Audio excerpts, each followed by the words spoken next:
তো মেজারমেন্ট ওয়ানের যে পঞ্চম সেমিস্টারের যে অধ্যায়টা, সেই অধ্যায়ের নাম হচ্ছে moving iron instrument. Moving iron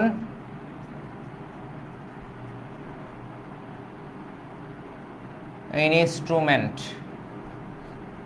তো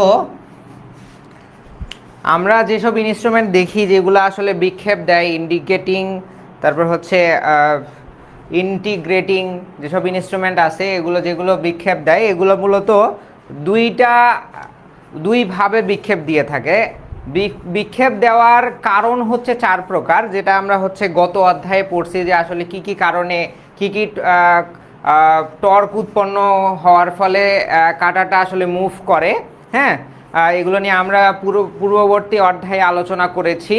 তো আজকের অধ্যায়ে আমরা আলোচনা করব একটা প্রকার, কি প্রকার, যে আসলে এটা হচ্ছে ম্যাগনেট, এটা হচ্ছে একটা পার্মানেন্ট ম্যাগনেট। হ্যাঁ, এই দুইটা হচ্ছে একটা পার্মানেন্ট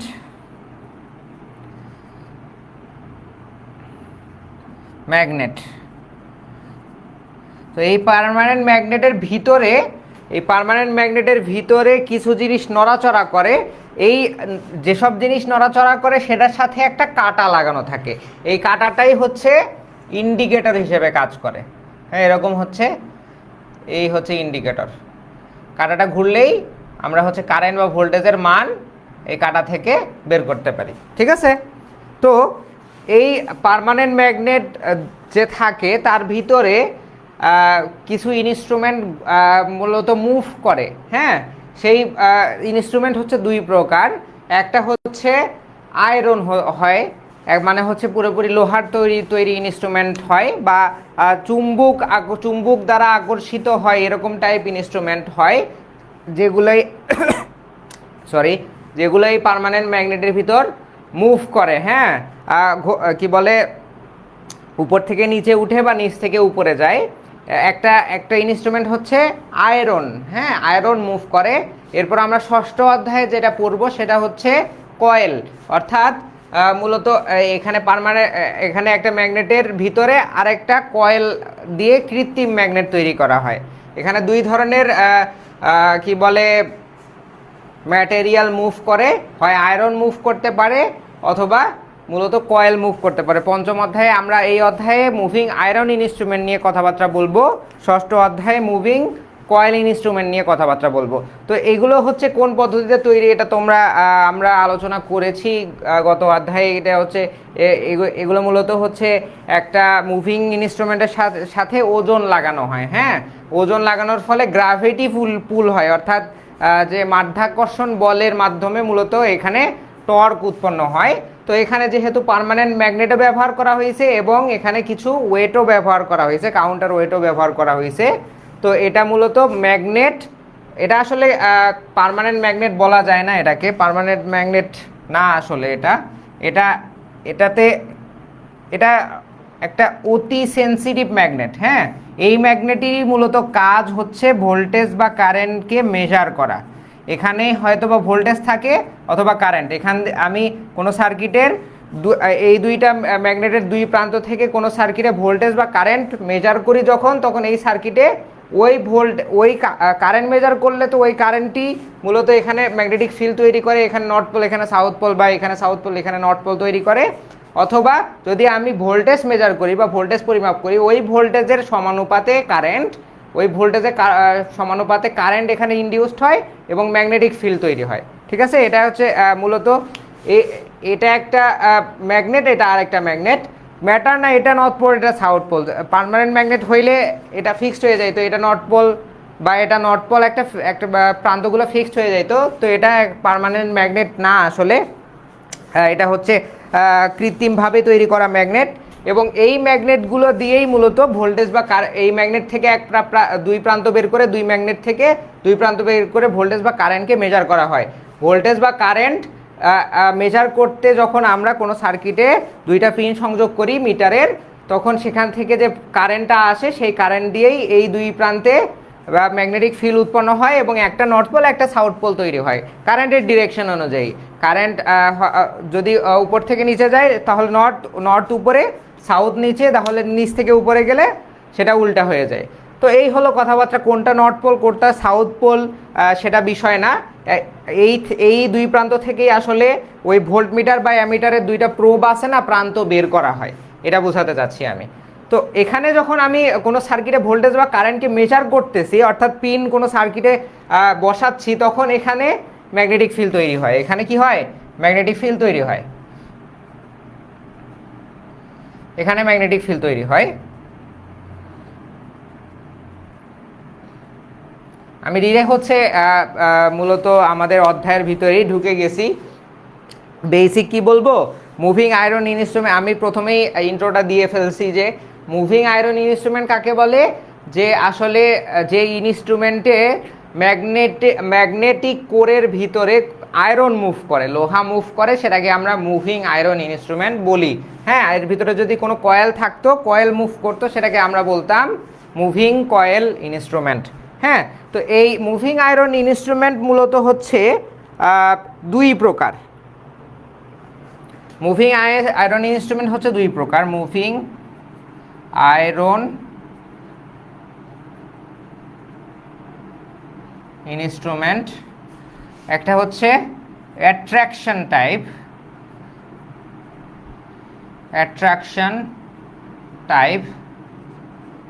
আর একটা হচ্ছে রিপালশন টাইপ।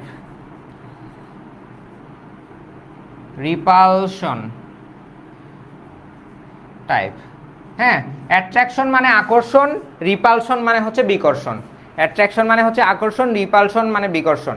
তো আমি যেই চিত্রটা আঁকছি এটা হচ্ছে একটা মুভিং আয়রন ইনস্ট্রুমেন্টের গঠন চিত্র। হ্যাঁ, তো এই চিত্রটা হচ্ছে attraction type moving iron instrument. আমরা কি বলে রিপালশন টাইপ মুভিং আয়রন ইনস্ট্রুমেন্টও দেখব। অ্যাট্রাকশন টাইপ মুভিং আয়রন ইনস্ট্রুমেন্টে কি হয়, আকর্ষণের মাধ্যমে এই কাঁটাটা বিক্ষেপ দেয়। তো যখন আমি এই দুইটা প্রোব কোনো সার্কিটে সংযোগ করব, তখন এখান থেকে কারেন্ট যাবে, এদিক দিয়ে কারেন্ট যাবে, যাওয়ার ফলে কি হবে, এখানে একটা ম্যাগনেটিক ফিল্ড তৈরি হবে, এখানে আরেকটা ম্যাগনেটিক ফিল্ড তৈরি হবে। তো এই যে এই আয়রন, এই লোহাগুলা আছে যেটা একটা ম্যাগনেটিক কোরের মধ্যে মুভ করতেছে, তারা কি হবে, তারা এই ম্যাগনেট দ্বারা আকর্ষিত হবে, একটা দ্বারা বিকর্ষিত হবে, একটা পুশ করবে উপরের দিকে, আরেকটা টানবে। এটা হচ্ছে পোলের উপর নির্ভর করতেছে।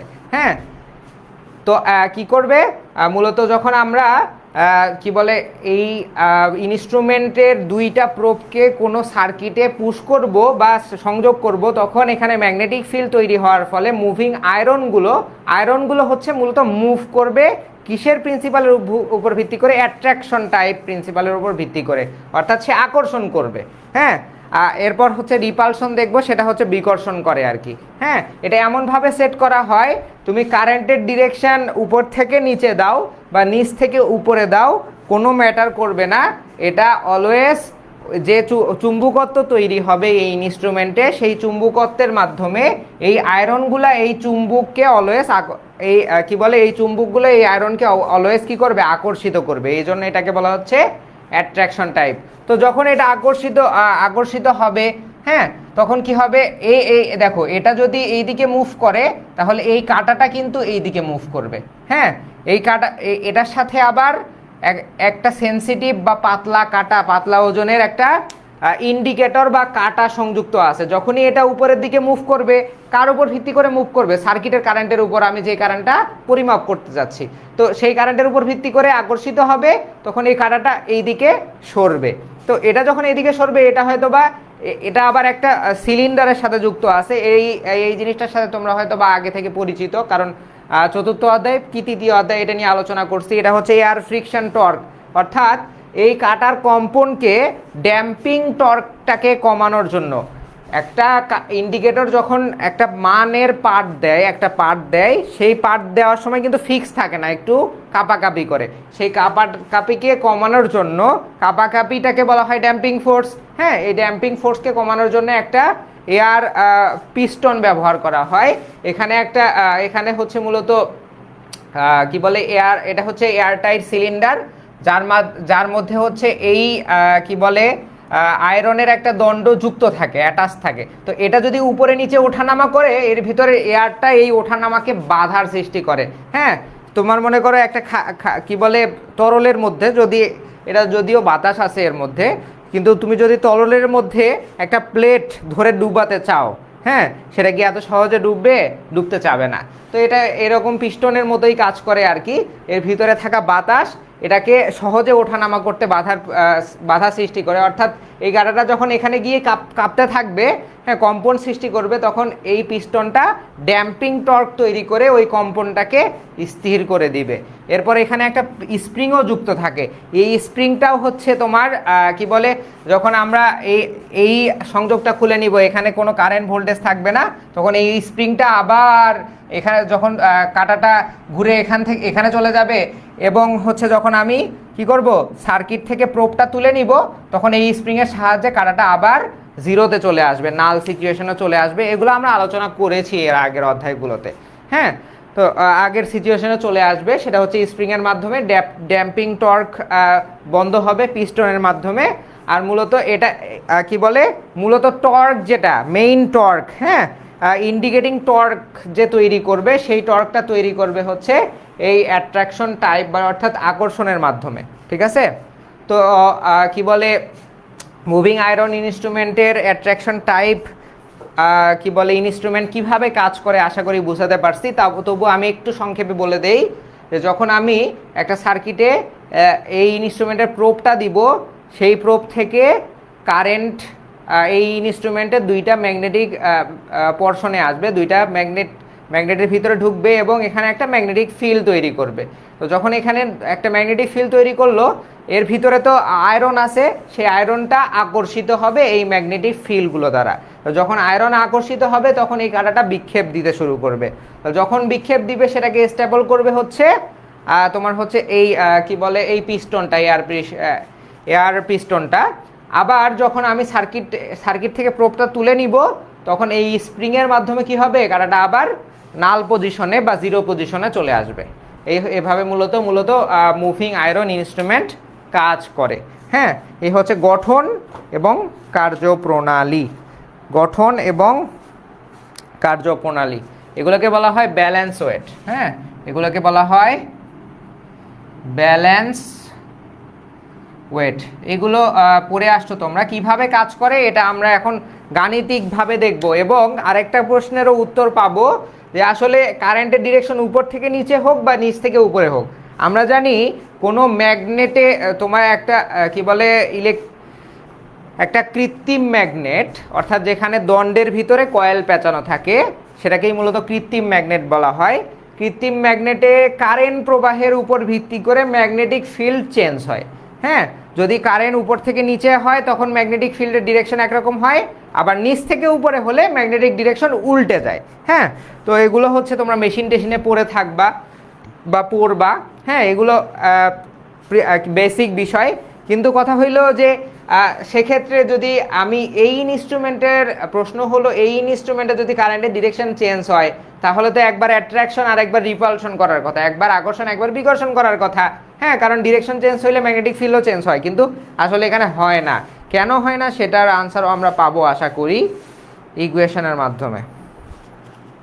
ওকে, চলো তাহলে আমরা এটা আসলে কিভাবে কাজ করে আমরা তো দেখলাম গঠন, এবং ম্যাথমেটিক্যালি দেখবো যে আসলে কিভাবে কাজ করে। এই জন্য এই পাশে একটা চিত্র এঁকে রাখছি, জটিল চিত্র। দেখো, এই চিত্রটা আগের চিত্রের মতোই, এখানে যে চিত্র আঁকছিলাম সেই চিত্রের মতোই। এটা হচ্ছে একটা ম্যাগনেট। হ্যাঁ, এটা হচ্ছে একটা ম্যাগনেট এবং এটা আর একটা ম্যাগনেট। এর দুই প্রান্ত ধরো দুইটা প্রোব লাগানো আছে। ঠিক আছে? আর এখানে হচ্ছে তোমার যে ইনস্ট্রুমেন্টগুলো ছিল, সেই ইনস্ট্রুমেন্টগুলো আমি আঁকিনি, এখানে জাস্ট আমি এক্স আর ওয়াই অ্যাক্সিস এঁকে রাখছি। হ্যাঁ, কারণ আমরা এখানে হচ্ছে কিছু ম্যাথমেটিক্যাল ক্যালকুলেশন করব। এখন দেখো, তোমার এখানে একটা ওয়েট ছিল না, আর এখানে আরেকটা ওয়েট ছিল। তো আমরা হচ্ছে এই দুইটাকে এই যে এখানে দুইটাতে শিফট করছি এবং উপরের দিকে বর্ধিত করছি কি বলে ক্যালকুলেশনের সুবিধার্থে।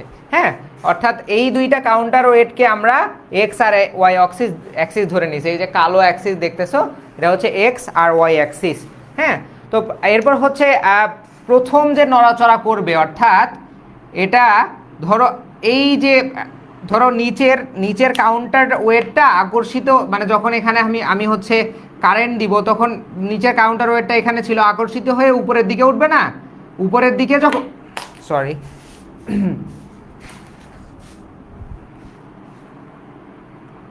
এই কাউন্টার ওয়েটটা কি হবে, ধরো এখানে ছিল, হ্যাঁ এখানে ছিল, এটা যখন উপরের দিকে উঠবে তখন এখান থেকে এটা যদি আমি একটা লম্বা করি,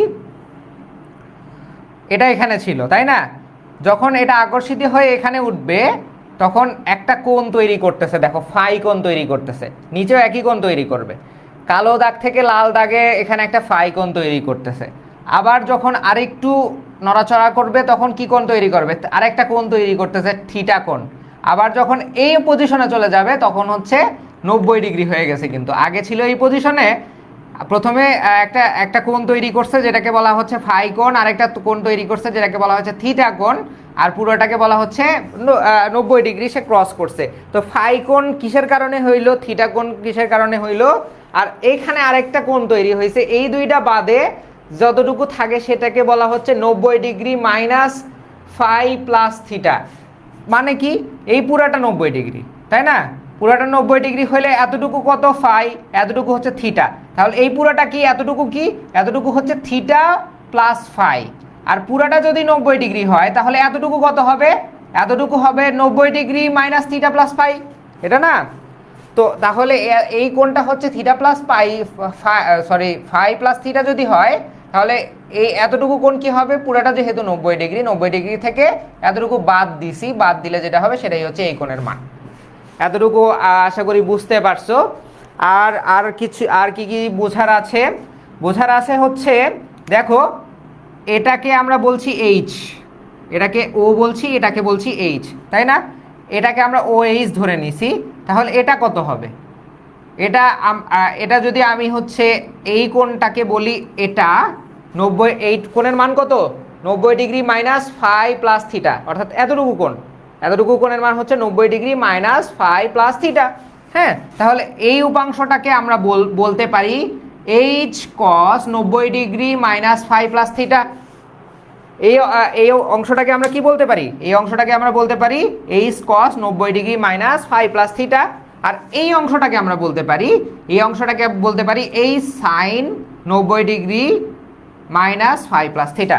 অর্থাৎ এই অংশটাকে আমরা কোণের সাপেক্ষে একটা কজ আর একটা সাইন অনুপাতে ভাগ করে ফেলছি, ওগুলোর মান আমার দরকার আছে ফিউচারে, এজন্য আমরা ভাগ করছি আর কি। ঠিক আছে, ওকে, এগুলো ক্যালকুলেশনে লাগবে, আমি জাস্ট চিত্রটা আগে এঁকে রাখছি, এই জন্য চিত্রটা বুঝাই দিচ্ছি, চিত্রের ভিতরে কোথায় কি আছে। ওকে ওকে, চলো। তো প্রথমে আমরা দেখব আসলে ফাইটা কি, ফাই কি, এখানে ফাইটা আসলে কি। ফাইটা হলো, প্রথমে হচ্ছে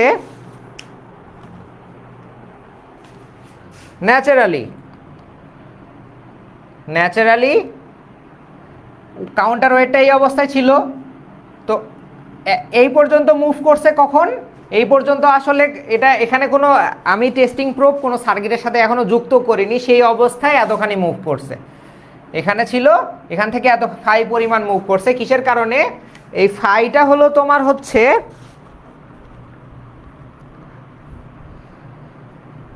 এখানে তোমাদের বইয়ে চাকতি ইউজ করছে, চাকতি মানে লোহার চাকতি, এটা আসলে লোহা, হ্যাঁ লোহার চাকতি ও magnetic field intensity,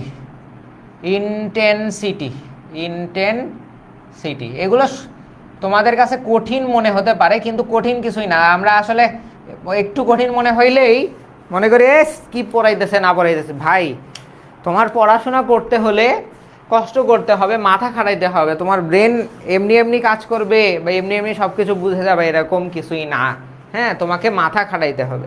magnetic field intensity বলতে কি বোঝায়? আমরা জানি কোনো চুম্বক ক্ষেত্রে যদি আমি কৃত্রিমভাবে একটা চুম্বক তৈরি করি, হ্যাঁ, তো আমি ওই চুম্বকের ভিতরে যত বিদ্যুৎ প্রবাহিত করব তার ম্যাগনেটিক ফিল্ড তত বাড়বে। এই যে ম্যাগনেটিক ফিল্ড যে বাড়তেছে, বাড়ার যে ক্ষমতা, সেই ক্ষমতাটাকেই বলা হয় ম্যাগনেটিক ফিল্ড ইন্টেন্সিটি। কি পরিমাণে ম্যাগনেটিক ফিল্ড বাড়তেছে সেটাকে বলা হয় ম্যাগনেটিক ফিল্ড ইন্টেন্সিটি এইচ। তো এখানে যদিও এটা হচ্ছে পার্মানেন্ট ম্যাগনেট না, এটা একটা কৃত্রিম ম্যাগনেট, দুইটা কৃত্রিম ম্যাগনেট সংযুক্ত করা আছে। তো এগুলো হচ্ছে ইনিশিয়ালি এর মধ্যে কোনো ম্যাগনেটিক ফিল্ড ইন্টেন্সিটি থাকে না, কিন্তু ইনস্ট্রুমেন্ট তো বসে থাকে না, সে কোনো না কোনো কি বলে সার্কিটের কারেন্ট বা ভোল্টেজ পরিমাপ করতেই থাকে। তো যখন পরিমাপ করে, তখন পরিমাপ করলে কিন্তু এর ভিতরে যখনই পরিমাপ করা শেষেও এই ম্যাগনেটের ভিতরে কিছু ফিল্ড ইন্টেন্সিটি বা এইচ পরিমাণ থেকেই যায় ইনিশিয়ালি কোনো কিছু পরিমাপ করার আগে। অর্থাৎ প্রথম যে ইনস্ট্রুমেন্ট একটা পরিমাপ করছে, ফার্স্ট পরিমাপ যেটা করছে, তার আগে কিছুই ছিল না, কিন্তু প্রথম পরিমাপ করার পর যতগুলো পরিমাপ হচ্ছে তখন কিন্তু অবশিষ্ট ম্যাগনেটিজম বা রেসিডুয়াল ম্যাগনেটিজম থেকে যায়, হ্যাঁ, যেটাকে আমরা বলছি কি বলে ম্যাগনেটিক ফিল্ড ইন্টেন্সিটি। হ্যাঁ, তো এই থেকে যাওয়ার ফলে এই যে কাউন্টার ওয়েটটা 90 ডিগ্রি অবস্থায় ছিল ইনিশিয়ালি, প্রথমবার মাপার ফলে সে অটোমেটিক্যালি একটু ম্যাগনেটিক ফিল্ড ইন্টেন্সিটি থাকার কারণে সে হালকা আকর্ষিত হয়ে এই ফাই কোণে বেঁকে যাবে। হ্যাঁ, তো এই ফাই কোণটা কি? এই ফাই কোণটা হচ্ছে কোনো সার্কিটের কারেন্ট বা ভোল্টেজ মাপার আগেই কাউন্টার ওয়েটটা একটু বিক্ষেপ দেয়, হ্যাঁ, একটু বাঁকা অবস্থায় থাকে, একবারে সরাসরি 90 ডিগ্রিতে থাকে না। তো কত কোণে বাঁকা অবস্থায় থাকে সেই কোণটাকেই বলা হয় ফাই কোণ। ফাইটা আসলে কি? লোহা এবং ম্যাগনেটিক ফিল্ডের কারণে যে কোণ তৈরি হয়, লোহা এবং ম্যাগনেটিক ফিল্ডের কারণে এটা হয়ে একটু সরে গিয়ে যে কোণ তৈরি হয় সেই কোণটাকেই আমরা বলছি ফাই কোণ।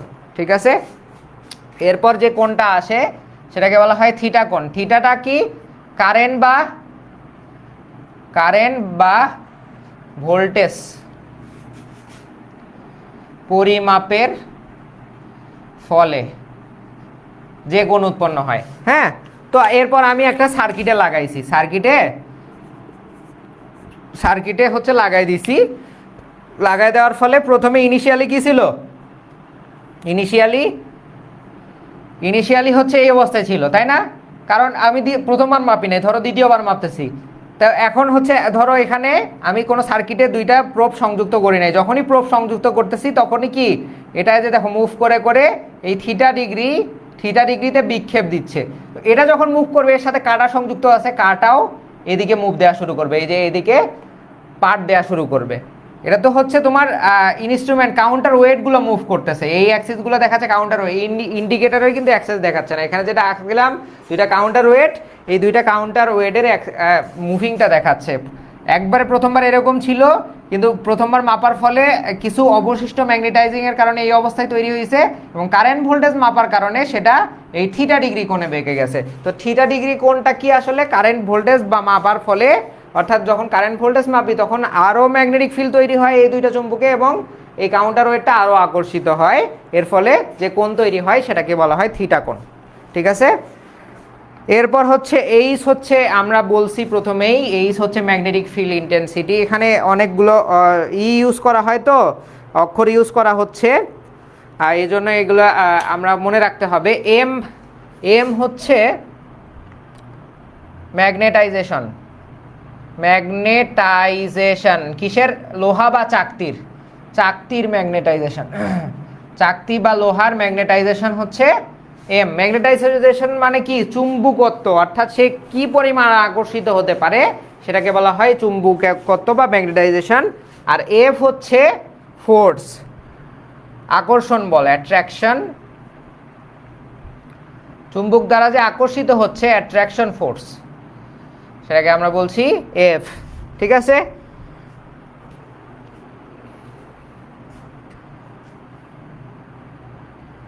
সেটাকে আমরা বলছি এইচ, সেটাকে আমরা বলছি এফ।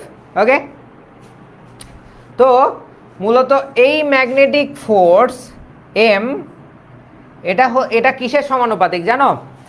এটা হচ্ছে কয়েকটা জিনিস এখানে মনে রাখতে হবে, দুইটা বা তিনটা লাইন এখানে তোমাকে মনে রাখতে হবে, এই যে এইচ কস এই লাইনটা, এটার মান কত আমরা পাইছি? এটার মান আমরা পাইছি H cos 90 degree minus theta plus পাই, এটার সমানুপাতিক হচ্ছে এই এম। হ্যাঁ, এই চাকতির ম্যাগনেটাইজেশন, এই চাকতির ম্যাগনেটাইজেশন হচ্ছে, কারণ এটা দুইটা বিপরীত বরাবর অবস্থায় আছে না, এই জন্য বরাবর অবস্থায় আছে, এই জন্য দুইটা সমানভাবে কাজ করবে, এটা যত দূর এইদিকে হেলবে এটাও তত দূর উঠবে।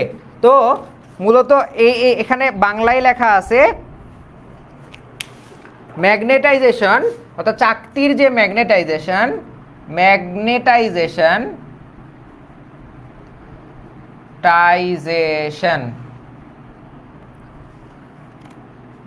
চাকতির অক্ষ বরাবর এইচ এর উপাংশের কজ উপাংশের সমানুপাতিক, কজ উপাংশের সমানুপাতিক, কজের সমানুপাতিক। তাহলে আমরা লিখতে পারি M proportional to H cos 90 degree minus phi plus theta. হ্যাঁ, তোমরা চাইলে এটা যদি না বুঝো এই কনসেপ্টটা মুখস্থ রাখতে পারো।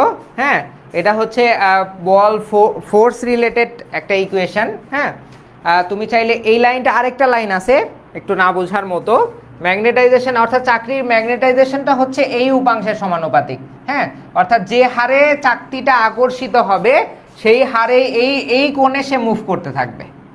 ঠিক আছে, এই কোণে সে মুভ করতে থাকবে। তো এটা একটা লাইন। এখান থেকে আমরা কি লিখতে পারি? এখান থেকে এটাকে, এরপরে কঠিন কিছু নাই, এইচকে আমরা সাইন বানাইতে পারি। এই যে কসকে সাইন বানাইতে পারি কিভাবে? কস 90 ডিগ্রি প্লাস বা মাইনাস থিটা থাকলে সেটাকে আমরা সাইন থিটা লিখতে পারি। এটাই লিখছি দেখো। হ্যাঁ, প্লাস মাইনাস যেটাই থাক না কেন, কজের ভিতরে প্লাস মাইনাস যেটাই থাক না কেন সেটা কি হয়ে যায়? কস গিলে ফেলে, অর্থাৎ কস সবখানেই প্লাস হয়, এগুলো তোমরা জানো। তো cos 90 degree minus phi plus theta, এটাকে আমরা লিখতে পারি সাইন ফাই প্লাস থিটা লিখতে পারি। হ্যাঁ, জাস্ট এটাকেই কসকে সাইন লিখে ফেলছি, কারণ এটা লেখা যায়। ওকে, এরপরে হচ্ছে আরেকটা লাইন তোমাকে মনে রাখতে হবে, ফোর্স। হ্যাঁ, এই অ্যাট্রাকশন ফোর্স হচ্ছে এই ম্যাগনেটাইজেশন আর হচ্ছে ম্যাগনেটিক ফিল্ড ইন্টেন্সিটির গুণফলের সমানুপাতিক। এই দুইটা লাইন তোমাকে মনে রাখতে হবে। কোন লাইন? একটা হচ্ছে এই ম্যাগনেটাইজেশন হচ্ছে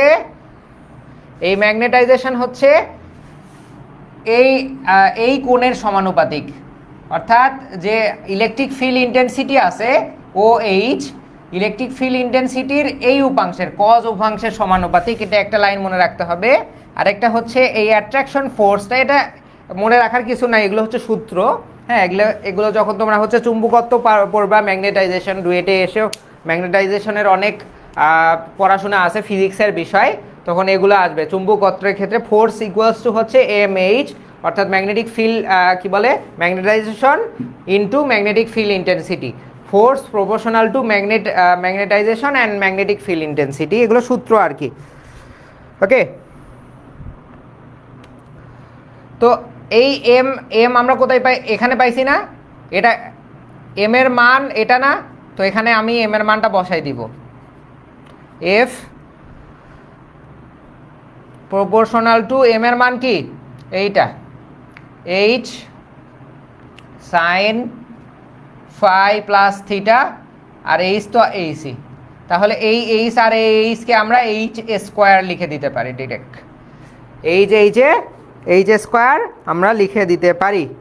ঠিক আছে,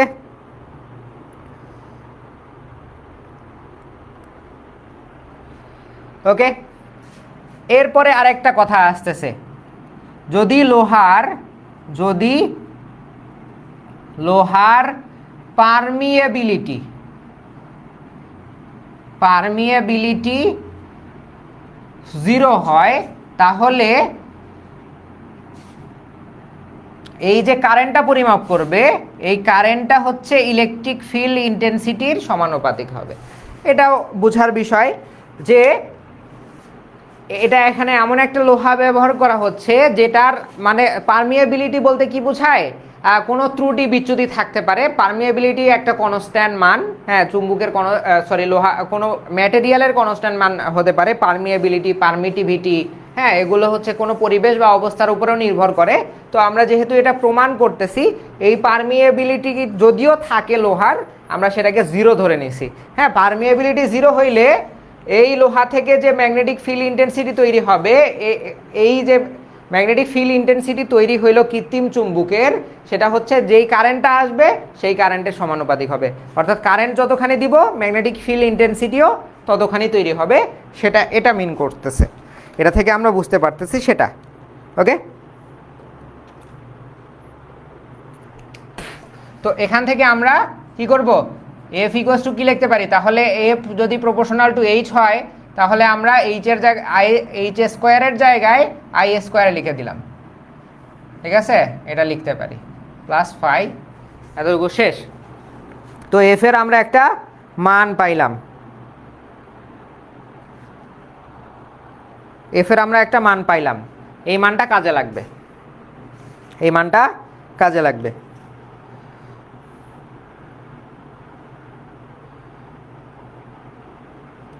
এখন আসো টর্কের সংজ্ঞা। টর্ক আসলে কি?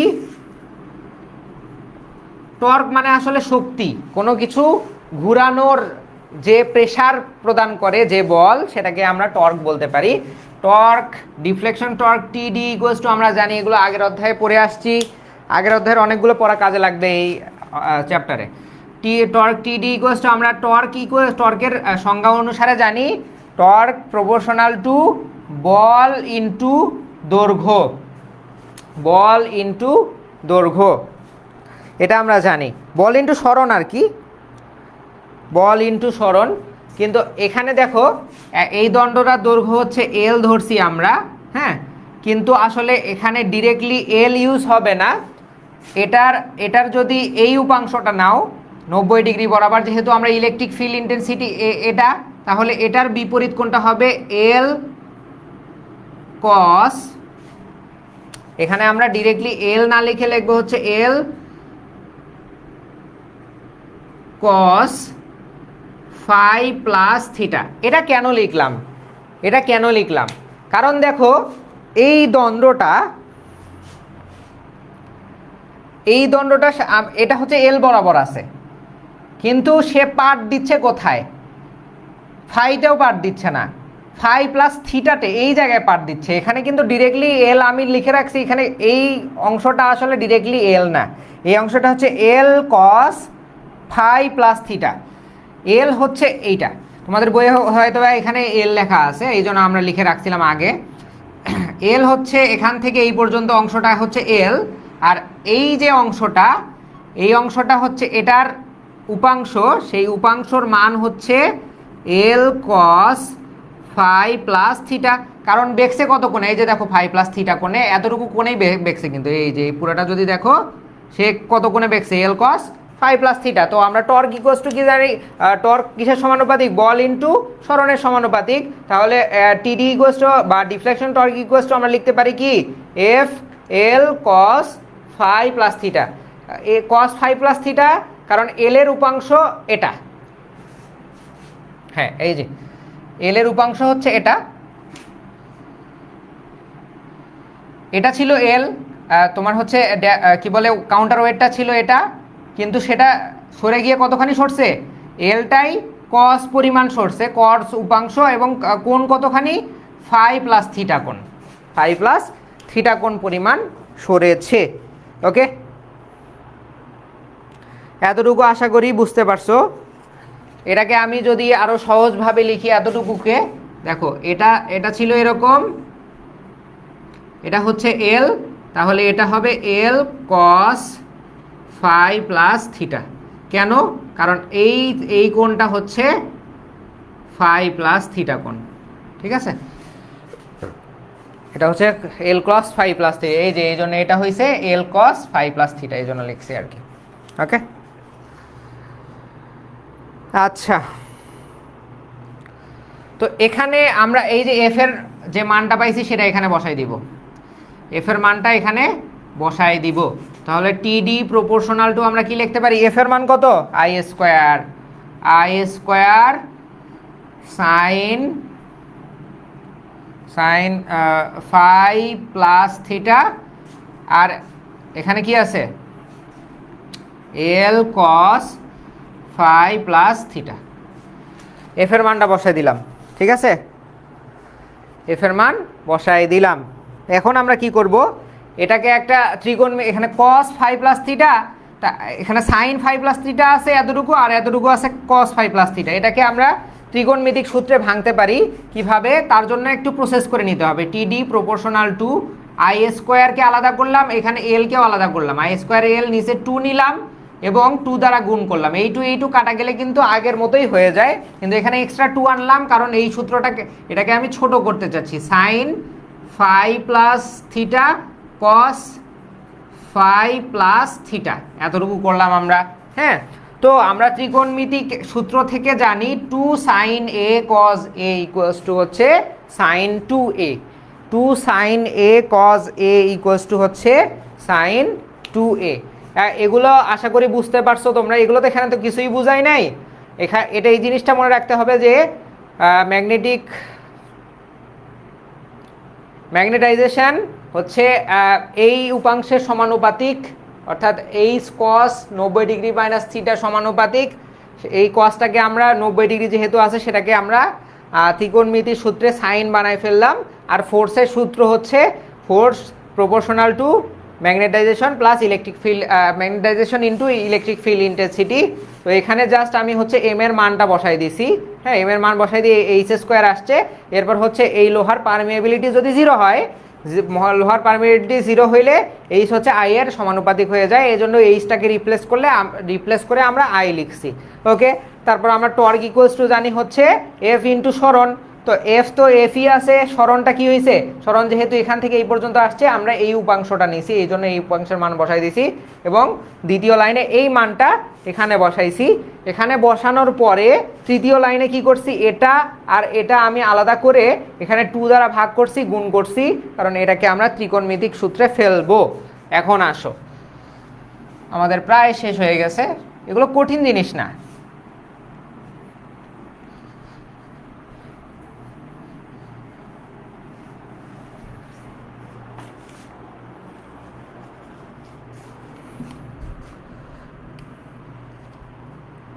তো টিডি প্রপোর্শনাল টু হবে ডিফ্লেকশন টর্ক, টি দিয়ে আসলে ডিফ্লেকশন টর্ক, হ্যাঁ, প্রপোর্শনাল টু হবে I square L divided 2 sine 2 phi plus theta, এটা আসবে।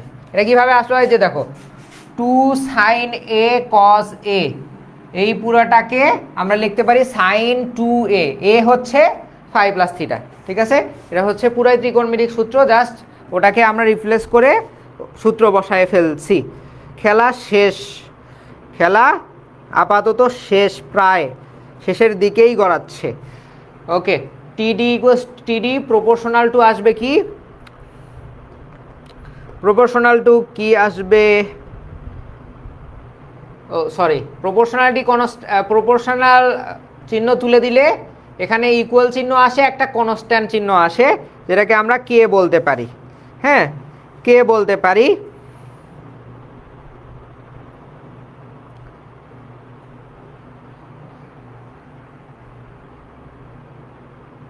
I square sine 2 phi plus theta, হ্যাঁ, তো এই কে ইকুয়ালস টু কি, এই কে ইকুয়ালস টু হচ্ছে L/2, এই কে হচ্ছে তোমাদের বইয়ে এখানে আবার আরেকটা K1 নিয়ে আসছে, কেন নিয়ে আসছে আমি জানি না, ওই K1 এর কোনোই দরকার নাই, ওই K1 বাদ দাও। এই যে দেখো L/2 কে জাস্ট রিপ্লেস করে আমি কে নিয়ে আসছি আর ইকুয়াল চিহ্ন দিছি, এবং হচ্ছে এখানে কি আই স্কোয়ারের মতোই আছে, বাকি সব আগের মতোই আছে, ঠিক আছে। এখন চলে যাও আগের অধ্যায়ে। আগের অধ্যায়ে আমরা কন্ট্রোল টর্ক তৈরি করছিলাম দুইভাবে।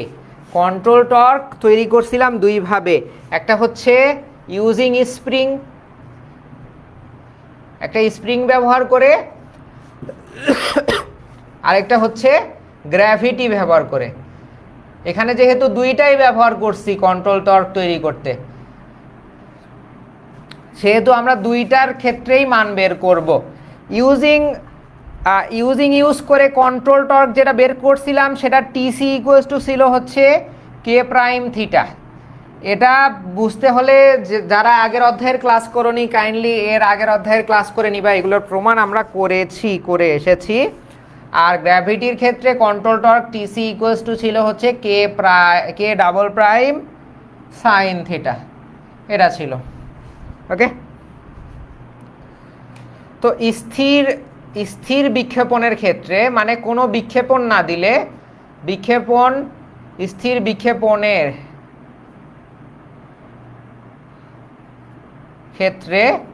ক্ষেত্রে কি হবে, টিসি ইকুয়ালস টু হবে টিডি, অর্থাৎ এই টিসি হবে এই টিডি এর সমান। অর্থাৎ কাটাটা স্থির আছে, তার মানে কি এই কন্ট্রোল টর্ক আর ডিফ্লেকশন টর্ক দুইটাই সমান অবস্থায় আছে, এই জন্য টিসি ইকুয়ালস টু টিডি লেখা যায়। ওকে, তো টিসির মান কত? টিসির মান হলো কে প্রাইম থিটা, হ্যাঁ, আর টিডির মান হলো এই মানটা K I square sine 2 plus theta. Okay, তো এখান থেকে যদি আমি থিটার মানটা বের করতে চাই, থিটা ইকুয়ালস টু হবে K divided K prime I square sine 2 plus theta, এটা আসবে। হ্যাঁ, তো এখানে আমার থিটার মানটা আসলে বের করা, দেখো এখানে এটা একটা কনস্ট্যান্ট মান আর এগুলো কিন্তু কনস্ট্যান্ট মান, এগুলোর নির্দিষ্ট ভ্যালু আছে, এটারও নির্দিষ্ট ভ্যালু আছে। তাহলে আমরা theta equals two theta proportional to I square বলে দিতে পারি। এখানে এটা ভেরিয়েবল, এটা ভেরিয়েবল, অর্থাৎ কারেন্ট যত বাড়বে থিটাও কিন্তু বাড়বে, কিন্তু সেটা কারেন্টের স্কোয়ারের হারে থিটাটা বাড়বে। এখানেই হচ্ছে বোঝার বিষয়। দেখো কারেন্টের উপর কিন্তু স্কোয়ার আছে, কারেন্ট যদি নেগেটিভ হয়, ধরো 2 অ্যাম্পিয়ার হইল, -2 অ্যাম্পিয়ার হইল, তখন কিন্তু থিটার মান 4 আসবে। যদি শুধু 2 অ্যাম্পিয়ার হয় তখনও কিন্তু থিটার মান 4 আসবে, যেহেতু স্কোয়ার আছে। কিউব থাকলে কিন্তু নেগেটিভ কারেন্টে, আমরা বলছি পজিটিভ কারেন্টে হচ্ছে চুম্বকত্ব চেঞ্জ হয়ে যায়, আর নেগেটিভ কারেন্ট দিলে যেটা আগে ছিল সেটা পরিবর্তন হয়ে যায়। হ্যাঁ, কারেন্ট ডিরেকশনের পরিবর্তনের ফলে চুম্বকত্ব চেঞ্জ হয়, কিন্তু এখানে থিটার সম্পর্কটা অর্থাৎ ডিফ্লেকশন টর্কের সম্পর্কটা হচ্ছে কারেন্টের বর্গের সমানুপাতিক। এই জন্য নেগেটিভ পজিটিভ যেই কারেন্টে দাও না কেন, থিটা কিন্তু পজিটিভ দিকেই চেঞ্জ হবে। থিটা হচ্ছে পজিটিভ, এখানে কিন্তু 4 আসবে, থিটা পজিটিভ দিকেই চেঞ্জ হবে, এটা হচ্ছে সেটার উত্তর। ওকে, তো আমার মূলত কারেন্টের মানটা বের করতে হবে। কারেন্টের মানটা কত? কারেন্টের মান আমি যদি এখানে এই আই স্কোয়ারটা আইটাকে এই পাশে নিয়ে আসি, তাহলে টোটাল মান আসে হচ্ছে কে প্রাইম বাই কে, মানে এটা জাস্ট উল্টে যাবে। হ্যাঁ, কে প্রাইম বাই কে পুরাটাই উল্টে যাবে, theta divided by sine 2 plus theta. এই কারেন্টের মানটাই তোমাকে দেখাইতে হবে। তোমাদের পরীক্ষায় আসে যে মুভিং আয়রন ইনস্ট্রুমেন্টের ক্ষেত্রে অ্যাট্রাকশন টাইপ ইনস্ট্রুমেন্ট যেটা আছে সেটার ইকুয়েশন বের করে দেখাও, তখন তোমার এই আই পর্যন্ত বের করতে হবে। ঠিক আছে, তো এখন এটা হচ্ছে স্প্রিং ইউজ করার ফলে কারেন্টটা আমরা যেটা পাইছি সেটা। এখন যদি আমি হচ্ছে স্টেবল থাকা অবস্থায়, এখন গ্র্যাভিটির ক্ষেত্রে দেখব, স্থির অবস্থায় টিসি ইকুয়ালস টু টিডি কি হবে, K double prime sine theta, এই মানটা বসবে K I square sine 2 plus theta. এখান থেকে তুমি কি বের করবা, আই এর মান আমার তো আলটিমেটলি বের করতে হবে। আই স্কোয়ার ইকুয়ালস টু কি হবে, তাহলে আই স্কোয়ার ইকুয়ালস টু হবে হচ্ছে কে double prime by K sine theta divided by sine 2 plus theta. Okay, তাহলে অতএব আই ইকুয়ালস টু হবে হচ্ছে √k∬k sine theta divided by sine 2 plus theta. এটা হচ্ছে আই এর মান কোন ক্ষেত্রে, যখন গ্র্যাভিটি কন্ট্রোল টর্ক ইউজ করব, আর স্প্রিং কন্ট্রোল টর্কের ক্ষেত্রে আই এর মান এটা। এই দুইটাই তোমাকে প্রমাণ করে বের করতে হবে। এখানে না বোঝার মতো কিছুই নাই, সবই সহজ জিনিস, জাস্ট একটু বড়। হ্যাঁ, একটু মনোযোগ দিয়ে 1-2 বার খাতায় প্র্যাকটিস করে লিখবা, আশা করি সব ক্লিয়ার হয়ে যাবে। কোনো কমপ্লেক্সিটি থাকবে না, কোনো কমপ্লেক্সিটি থাকবে না আশা করি। বুঝা গেছে? তো এটা হচ্ছে অ্যাট্রাকশন টাইপের ক্ষেত্রে গঠন প্রণালী দেখলাম এবং হচ্ছে ইকুয়েশন দেখলাম। এখন আমরা রিপালশন টাইপের ক্ষেত্রে দেখব।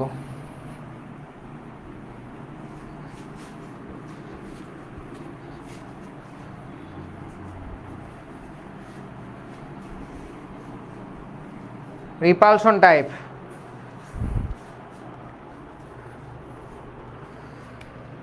রিপালশন টাইপের ক্ষেত্রে কি থাকে, এরকম হচ্ছে তোমার গোলাকার চুম্বক ক্ষেত্র থাকে এবং সেখানে 2টা প্লেট থাকে।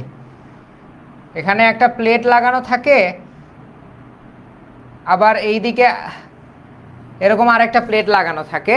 হ্যাঁ, তো এখানে যখন কি বলে তোমার হচ্ছে চুম্বকত্ব দেয়া হয়, সরি,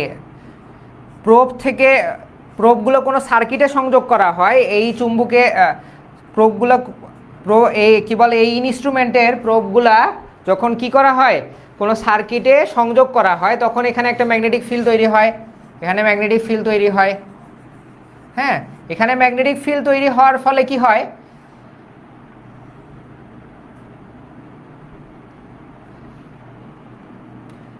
এই যেই পাতলা শিটগুলা দেয়া আছে, 2 রকমের শিট দেয়া আছে। হ্যাঁ, এই শিটগুলা কিন্তু এইরকম অবস্থায় আছে, একটা এরকম আর একটা এরকম, এইরকম অবস্থায় আছে। হ্যাঁ, এরকম অবস্থায় আছে। তো এরা কি হয়, এই ম্যাগনেটিক ফিল্ড দ্বারা বিকর্ষিত হয়। আগেরটা হয়েছিল কি, মূলত হচ্ছে 2টা পার্মানেন্ট ম্যাগনেট ছিল, তার দ্বারা এই গ্র্যাভিটিগুলো আকর্ষিত হয়েছিল। কিন্তু এখন প্লেট থাকার কারণে এবং ইন্টারনাল মেকানিজম এমনভাবে তৈরি করা হয় যে এখানে তুমি কারেন্ট বা ভোল্টেজ যখন দিবা তখন এখানে ম্যাগনেটিক ফিল্ড তৈরি হবে।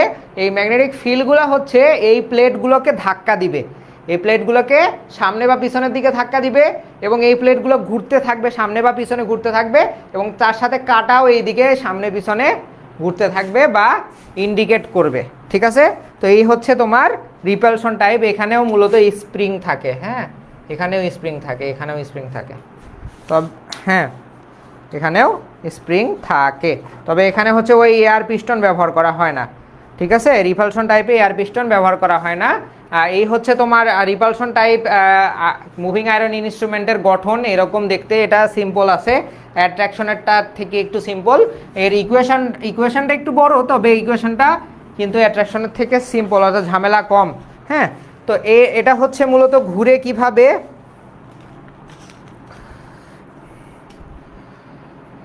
এটা এটা এই গোলাকার না, এটা হচ্ছে গোলাকার না, এভাবে ঘুরে। তো এটার একটা অংশকে যদি আমি বিবেচনা করি, এটা যেহেতু বৃত্তের আকারে থাকে, এটার একটা অংশ নিয়ে যদি আমি চিন্তা করি, আসলে একটা অংশ নিয়ে যদি আমি চিন্তা করি, ধরো এটা একটা কেন্দ্র,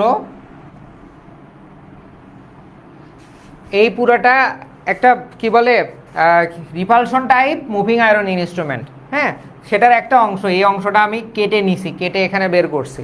ঠিক আছে, কেটে এখানে বের করছি, এটার সাহায্যে আমি এর কারেন্ট বের করব, এর কারেন্টের মান আমরা বের করব। এটাকে এ বলে দিলাম, এটাকে বি, এবং মাঝখানে এটা একটা দিয়ে দিলাম, এটাকে সি বলতেছি আমরা। এই পুরোটাকে আমরা বলতেছি হচ্ছে ডি। হ্যাঁ, অর্থাৎ সে এখান থেকে এখানে মুভ করতেছে, যে দৈর্ঘ্য বরাবর মুভ করতেছে, সেই পুরো ডিস্টেন্সটাকে আমরা বলতেছি ডি। তাহলে এর অর্ধেক, বিসি এর মান হবে d/2, আর এসি এর মানও কিন্তু d/2 হবে। এই পুরোটা ডি হইলে এই এর অর্ধেকটা হবে d/2, এর অর্ধেকটা হবে d/2। আর এখান থেকে এটা যেহেতু একটা ব্যাসার্ধ, হ্যাঁ, এই ব্যাসার্ধকে আমরা আর দ্বারা প্রকাশ করতেছি, এটাও আর, এটাও আর, কারণ এটা ওকে আমরা কেন্দ্র ধরছি, ওকে কেন্দ্র ধরছি, এটা হচ্ছে বি, এটা হচ্ছে এ, এটাকে ডি ধরছি। এটাই কেটে জাস্ট ওখানে আমরা শিফট করছি, তাছাড়া আর কিছুই না। ঠিক আছে, এই হচ্ছে কথাবার্তা।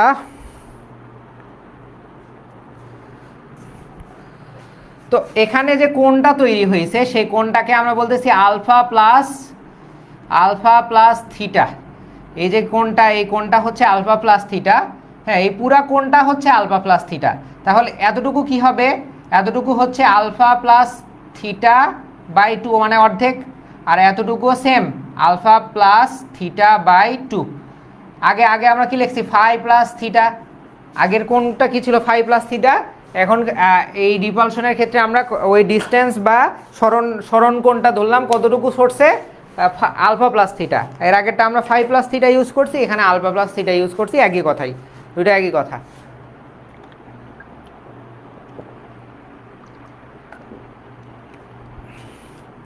ঠিক আছে, ওকে।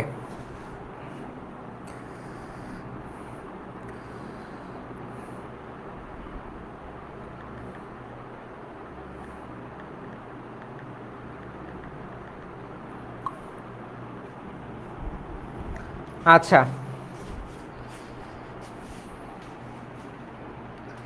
তো এটা হচ্ছে ইকুয়েশন। তো আমরা গঠন প্রণালী দেখলাম খুব শর্টকাটে, আমরা ইকুয়েশনটা দেখব। তোমার হচ্ছে অ্যাট্রাকশনের থেকে রিপালশনের সমীকরণ প্রমাণ করো, এইটা কিন্তু বেশি আসে পরীক্ষায়।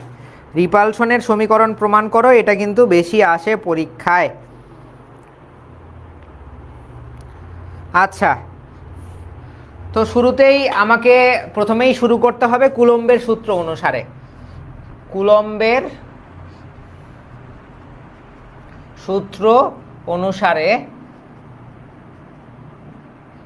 এফ ইকুয়ালস টু হচ্ছে 4 pi epsilon naught m1 m2 by D square. এই সূত্রগুলো সবাই, এই সূত্রটা খুবই ফেমাস সূত্র, বিজ্ঞানী কুলম এই সূত্রটা আবিষ্কার করছে। এটার প্রমাণ অনেক বড় আছে, তো তোমরা পড়বা। ভবিষ্যতে যদি হায়ার স্টাডি করার চিন্তা ভাবনা থাকে অবশ্যই পড়বা, এটা খুবই ইম্পর্টেন্ট এবং মজাদার প্রমাণ। তো সেই প্রমাণ করতে গেলে অন্য একটা 2-3 পৃষ্ঠা করতে হবে, সেটা আমাদের বিষয় না। কুলম্বের সূত্র হচ্ছে এটা। m1 m2 হচ্ছে মূলত এখানে যে কাউন্টার ওয়েটটা ইউজ করা হয়, হ্যাঁ, এখানে যে কাউন্টার ওয়েটটা ইউজ করা হয়, আমি বলছিলাম যে রিপালশনে কাউন্টার ওয়েট ইউজ করা হয় না, এটা ভুল কথা। রিপালশনেও কাউন্টার ওয়েট ইউজ করা হয়, স্প্রিংও ইউজ করা হয়। অ্যাট্রাকশনেও কাউন্টার ওয়েট মানে গ্র্যাভিটি স্প্রিং ইউজ করা হয়, রিপালশনেও গ্র্যাভিটি আর হচ্ছে স্প্রিং ইউজ করা হয়। তো এটার একটার ওয়েট হচ্ছে m1 আর একটার ওয়েট হচ্ছে m2, আর দুইটার মধ্যে ডিস্টেন্স, এই যে এই ডিস্টেন্স হচ্ছে d, সেই ডিটা হচ্ছে এই ডি স্কোয়ার। ঠিক আছে, সেই ডিটা হচ্ছে এই ডি স্কোয়ার। m1 m2 হচ্ছে দুইটার ওজন, আর দুইটার মধ্যে দূরত্ব হচ্ছে d। বুঝা গেছে? আশা করি বুঝতে পেরেছো। তাহলে এই চিত্র থেকে আমি এ বি ইকুয়ালস টু কি লিখতে পারি? এ বি ইকুয়ালস টু হবে ডি, এ থেকে বি হচ্ছে ডি। তাহলে বিসি, এই এ বিকে আমরা সি দিয়ে ভাগ করছি, তাই না? তাহলে BC equals to AC equals to D by 2 আমরা বলতে পারি। বিসি এসি দুইটাকে আমরা ডি বাই 2 বলতে পারি, কারণ এ বি ইকুয়ালস টু হচ্ছে ডি। ঠিক আছে, বলতে পারি কি না? আর হচ্ছে ও এ আর ও বি ইকুয়ালস টু, এই দুইটাই সমান, এই দুইটাকে আমরা বলতে পারি আর, বড় হাতের আর, কারণ এইগুলোকে আমরা ব্যাসার্ধ ধরে নিছি। ঠিক আছে, এই কাউন্টার ওয়েটের দৈর্ঘ্যটা আমরা ধরে নিছি আর, আর এদের সরণটাকে আমরা ডিস্টেন্সটাকে ধরে নিছি ডি। ঠিক আছে, এখান থেকে এই পর্যন্ত দূরত্ব আর, এখান থেকে এই পর্যন্ত দূরত্ব আর। বুঝা গেছে? তো এই জিনিসগুলো আমরা লিখছি এই চিত্র থেকে, যেটা হচ্ছে পাইছি এই জায়গা থেকে। এটাকে ওই পাশ করে লেখো, উল্টা করে লেখো, এরকমই আসবে। ঠিক আছে, এখন আসো ত্রিভুজ বি ও বি সি একটা সমকোণী ত্রিভুজ, কিন্তু ও বি সি একটা সমকোণী ত্রিভুজ ও বি সি এ আমরা কি বলতে পারি? এখান থেকে যদি সাইন থিটা নেই, সাইন, এটা কি দেখো এই কোণটা কি থিটা না? এই যে পুরোটা, এটাকে আমরা থিটা বলবো না। তোমাদের বইয়ের ডিরেক্ট এখানে থিটা দেয়া আছে, এখানে তোমরা থিটা দিবে না, এখানে দিবা sine alpha plus theta by 2। এটা হচ্ছে এই পুরা কোণ, এই কোণটা হচ্ছে, তাহলে আমি এখান থেকে যদি সাইন এই পুরা ত্রিভুজ থেকে যদি আমি সাইনের মানটা নিতে চাই, সাইন ইকুয়ালস টু কি, সাগরে লবণ আছে, তার মানে হচ্ছে লম্ব হচ্ছে এটা d/2 আর হচ্ছে অতিভুজ হচ্ছে r, অতিভুজ হচ্ছে r।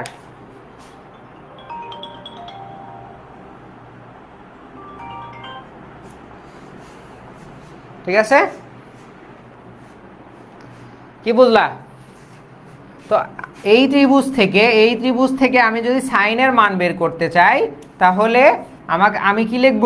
তাহলে আমি লিখব হচ্ছে BC divided by BC by BO, BC divided by BO আমরা লিখতে পারি, বা ও বি লিখতে পারি, একই কথাই।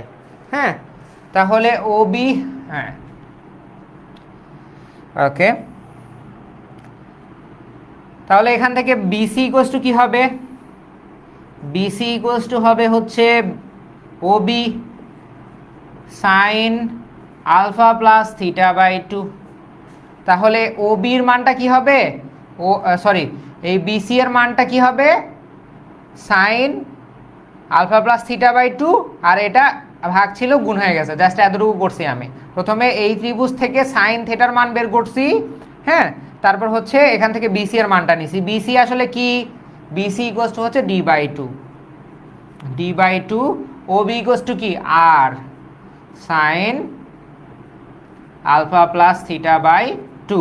তো আমার শুধু ডি এর মানটা যদি বের করি তাহলে কি হবে? 2r সাইন আলফা প্লাস θ/2 এটা আসবে।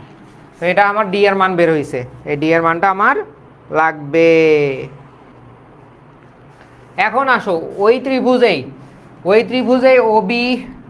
ত্রিভুজ ওবিসি আমরা কি করব?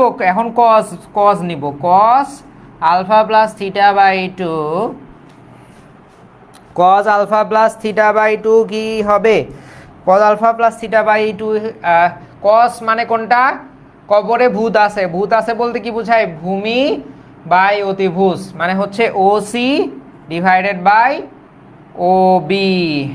হ্যাঁ, এখান থেকে ওসি এর মান বের করি তাহলে কি হবে? ওসি ইকুয়ালস টু হবে OB cos alpha plus θ/2। OC আসলে কি? ওসি কি?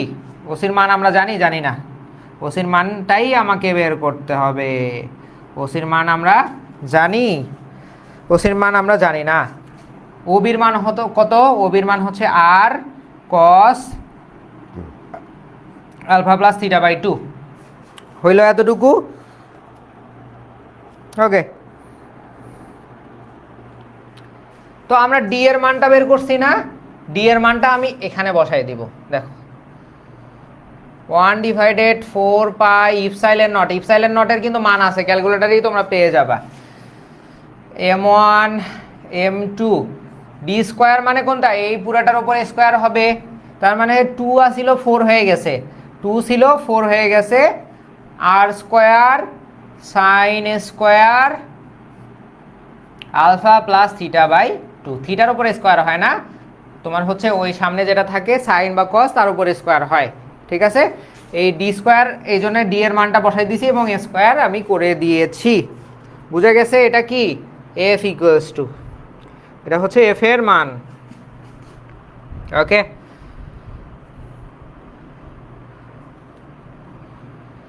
এখন আমরা কি করতে পারি? এফ ইকুয়ালস টু আমরা এখানে 4 4 16 লিখে দিতে পারি, এতটুকুই, আর কিছু করার নাই। এখানে 4 ছিল, এখানে 4 ছিল, এই 16 লিখে দিতে পারি। 4 4 16 লিখে দিতে পারি। এটা কিসের মান বের হইলো আমার? এটা ভাইয়া বের হইল ফোর্সের মান। হ্যাঁ, আমার হচ্ছে যাইতে হবে কি? টর্কে। টর্ক টিডি বা ডিফ্লেকশন টর্ক ইকুয়ালস টু আমরা কি জানি? ফোর্স ইন্টু সরণ। ফোর্স ইন্টু সরণ কতখানি হয়েছে? এখান থেকে এই পর্যন্ত ওসি পরিমাণ সরণ হয়েছে ভাইয়া, এই জন্য আমরা ওসি এর মানটা বের করছি। এই পর্যন্ত সরণ হয়েছে, এই জন্য আমরা ওসি মানটা বের করছি। বল ইন্টু লম্ব দূরত্ব, এটা লম্ব দূরত্ব হচ্ছে টর্ক ইকুয়ালস টু কি? বল ইন্টু লম্ব দূরত্ব কতখানি? ওসি, লম্ব দূরত্ব হচ্ছে ওসি। ওকে, তো এফ এর মানটা বসায় দাও, এখানে কি আছে 1/16 pi epsilon naught into m1 m2 আর square sine square alpha plus theta by 2 into OC এর মান কত আর cos alpha plus theta by 2। ঠিক আছে, এই আর কাটা দিলে নিচে হচ্ছে শুধু আর থাকে। ওকে, নিচে শুধু কি থাকে আর থাকে বাবা জিরা। 1/16 প্রায় শেষ 16 into m1 m2 cos alpha plus theta by 2 sine square alpha plus theta by 2। Okay,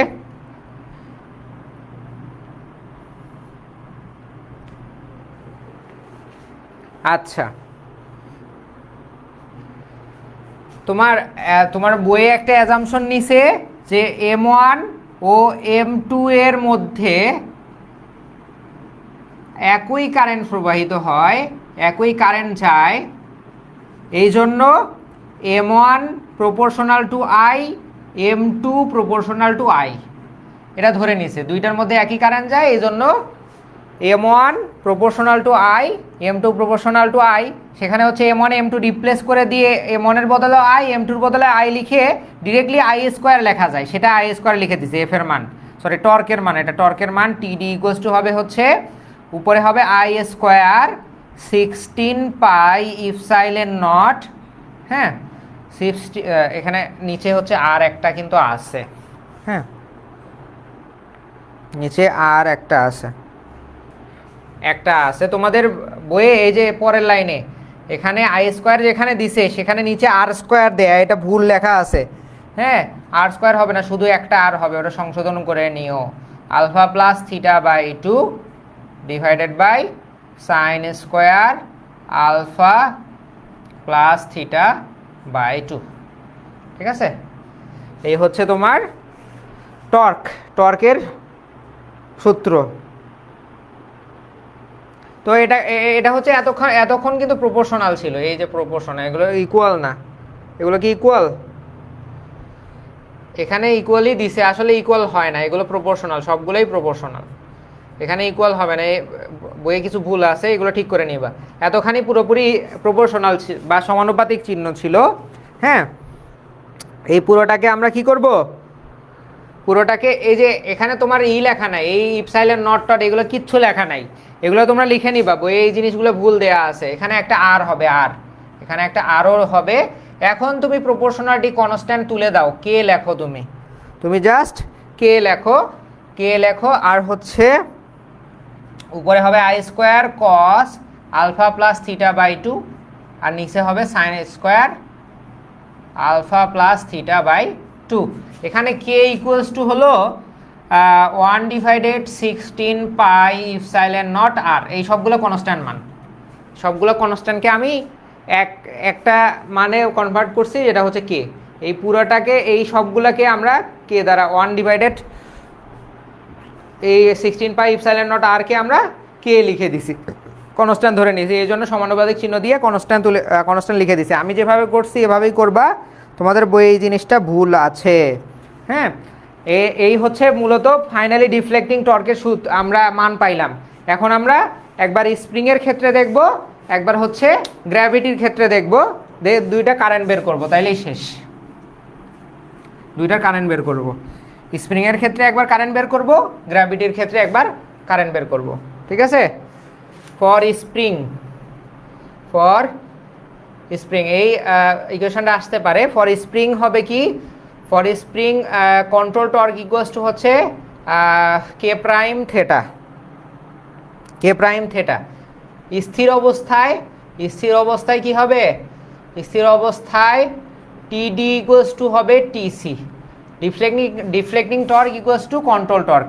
deflecting torque কোনটা, এই পুরাটা K I square cos alpha plus theta by 2 divided sine square alpha plus theta by 2 equals to হবে কি K prime theta. এতটুকু clear হয়েছে আশা করি।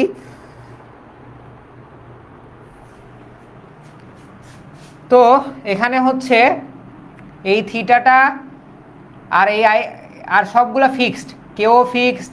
কস থিটার মান যদি আমরা জানি তাহলে এগুলোর এনাফ মান বের হবে। এখানে আমরা ওই আগের মতোই লিখতে পারি theta proportional to I square. হ্যাঁ, রিপালশনের ক্ষেত্রেও কি কারেন্টের ডিরেকশন চেঞ্জ হলেও থিটার মান কিন্তু তোমার কি থাকবে, পজিটিভই থাকবে, চেঞ্জ হবে না। এই জন্য কারেন্টের ডিরেকশন চেঞ্জ হলে রিপালশন বা অ্যাট্রাকশন মুভিং আয়রন ইনস্ট্রুমেন্টের দিক চেঞ্জ হয় না, একদিকেই হয় আকর্ষণ করে না হলে বিকর্ষণ করে, সেটা গঠনের উপর নির্ভর করে। এটা আমরা আগেও প্রমাণ করছিলাম। এখানে দেখো এটাও কনস্ট্যান্ট, এটাও কনস্ট্যান্ট, এটাও কনস্ট্যান্ট, জাস্ট আই স্কোয়ার এখানে কে প্রাইমও কনস্ট্যান্ট, জাস্ট থিটা এখানে ভেরিয়েবল, এই পাশে I square variable, theta variable, এই জন্য আমরা এটাকে প্রপোর্শনাল লিখে দিতে পারি। ওকে, কিন্তু এটা তো আমার দরকার নাই, জাস্ট ওটা দেখানোর জন্য দেখাইলাম। এখান থেকে আমার আই এর মান বের করতে হবে। জাস্ট আমি আই স্কোয়ার নিলাম, আই স্কোয়ারটা এখানে নিলাম, আর বাকি সবগুলো এই পাশে পার করে দিব আমি।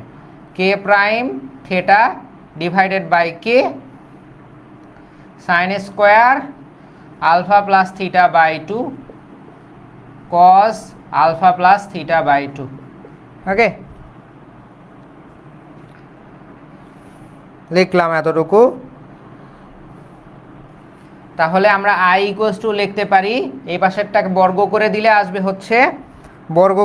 আসবে হচ্ছে কে ডাবল প্রাইম সাইন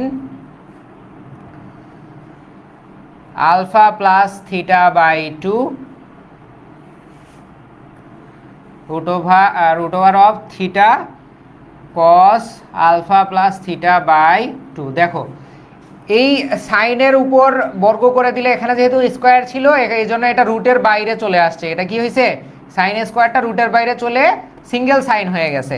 আর এই যে এতটুকু কিন্তু এতটুকুর একটা সূত্র এরা ধরে নিছে, যেহেতু দুইটাই কনস্ট্যান্ট, এ K double prime equals to হচ্ছে K prime divided K root over K prime divide, এটার উপরেও কিন্তু রুট আসতো, এতটুকুর উপরে রুট আসতো, কিন্তু সেটা ওরা পাশে লিখে দিছে হচ্ছে কে ডাবল প্রাইম। দুইটাই যেহেতু কনস্ট্যান্ট, ওটা দুইটা মিলে দেখতে ভিজি ভিজি লাগে, এই জন্য আর আলাদা একটা কনস্ট্যান্ট ধরে নিছে, কে ডাবল প্রাইম বসাই দিছে। কে ডাবল প্রাইম হচ্ছে ওই এটারই উপর রুট, এই দুইটার উপর রুট। ঠিক আছে, এই হচ্ছে আয়ের মান কিসের ক্ষেত্রে, স্প্রিং এর ক্ষেত্রে আয়ের মান বের হয়েছে। এখন হচ্ছে গ্র্যাভিটির ক্ষেত্রে কি হবে, গ্র্যাভিটির ক্ষেত্রে কেসি টিসি হলো হচ্ছে কে ডাবল প্রাইম সাইন থেটা, আর হচ্ছে টিডি এই যে এটা, টিডি হচ্ছে এটা। আমি গ্র্যাভিটির ক্ষেত্রে টিসি এর মান লিখলাম না। হ্যাঁ, গ্র্যাভিটির ক্ষেত্রে টিসি হচ্ছে কে ডাবল প্রাইম সাইন থেটা। গ্র্যাভিটির ক্ষেত্রে টিসি হচ্ছে কি k double prime sine theta, আর টিডি হচ্ছে, টিডি তো দুইটার ক্ষেত্রে একই, I square cos alpha plus theta by 2 sine square alpha plus theta by 2। ঠিক আছে, এই হচ্ছে তোমার গ্র্যাভিটির ক্ষেত্রে যদি ইন্ডিকেটর স্থির থাকে তাহলে টিসি ইকুয়ালস টু টিডি হয়। হ্যাঁ, এখান থেকে আমরা ডিরেক্ট যদি আই এর মান বের করি, এই আই থেকে আই এর মানটা বের করি, তাহলে আসবে হচ্ছে কে টু ডাবল প্রাইম, এটা কে ওয়ান ডাবল প্রাইম আমরা কি ধরে নিতে পারি না, এটা আসলে কে ডাবল প্রাইম, এই কে ডাবল প্রাইম কিন্তু দুইটা এক না। এই কে ডাবল প্রাইম মানে হচ্ছে এটা, আর এই কে ডাবল প্রাইম হচ্ছে অন্য একটা ধ্রুবক, এই জন্য এটাকে ওরা নাম দিছে কে ওয়ান ডাবল প্রাইম। এটা আর এটা এক না, এই জন্য এটার নাম দিছে হচ্ছে কে ওয়ান ডাবল প্রাইম। হ্যাঁ, তো এখানে কি করছে, sine alpha plus theta by 2, এরপর আর থাকে কি, রুট ওভারের ভিতর থাকে sine theta divided cos alpha plus theta by 2। এই যে এই K two double prime equals to হচ্ছে তোমার K one double prime divided by K root over, এটা হচ্ছে কে টু ডাবল প্রাইমের মান। অর্থাৎ আমি জাস্ট এখানে আই রেখে সবগুলোকে এই পাশে পার করে দাও, তাহলে কি থাকবে, সাইন থেটার উপর রুট হয়েছে, কারণ এখানে কিছুই করা যায় না, এই সাইন থেটা কি হয়ে গেছে, রুট মুক্ত হয়ে গেছে, কিন্তু রুট মুক্ত হয়ে গেছে, এটা রুট মুক্ত হয়ে গেছে। এই পাশে আমি জাস্ট এখানে দুইবারে করছি না, কিন্তু এখানে জাস্ট আমি একটা লাইনে করছি, নিচে আর একটা লাইন বাড়াইনি। জাস্ট এখানে আই রেখে সবগুলাকে এই পাশে পার করে দাও, তারপর সবগুলাকে রুট করে দাও, তখন আই রুট মুক্ত হয়ে যাবে। বাকিগুলো এরকম আসবে, এই K2 ডাবল প্রাইমের জায়গায় এরকম আসবে, সেটাকে আমরা একবারে লিখে ফেলছি এটা, ঠিক আছে। তো এটা হচ্ছে তোমার স্প্রিংয়ের ক্ষেত্রে কারেন্টের সমীকরণ এরকম আসে, আর গ্র্যাভিটির ক্ষেত্রে কারেন্টের সমীকরণ এরকম আসে।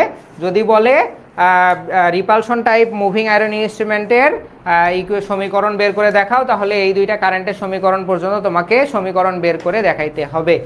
এই হচ্ছে কথা। এখানে দেখতে অনেক কঠিন হইলেও ভাই কঠিন কিছু নাই, সত্য কথা। তুমি একটু পড়ে দেখো, আশা করি সহজ হয়ে যাবে। আর না বুঝলে অবশ্যই গ্রুপে জানাবা, আমি তো আছি। তো ভালো থাকো, নেক্সট ক্লাসে দেখা হবে।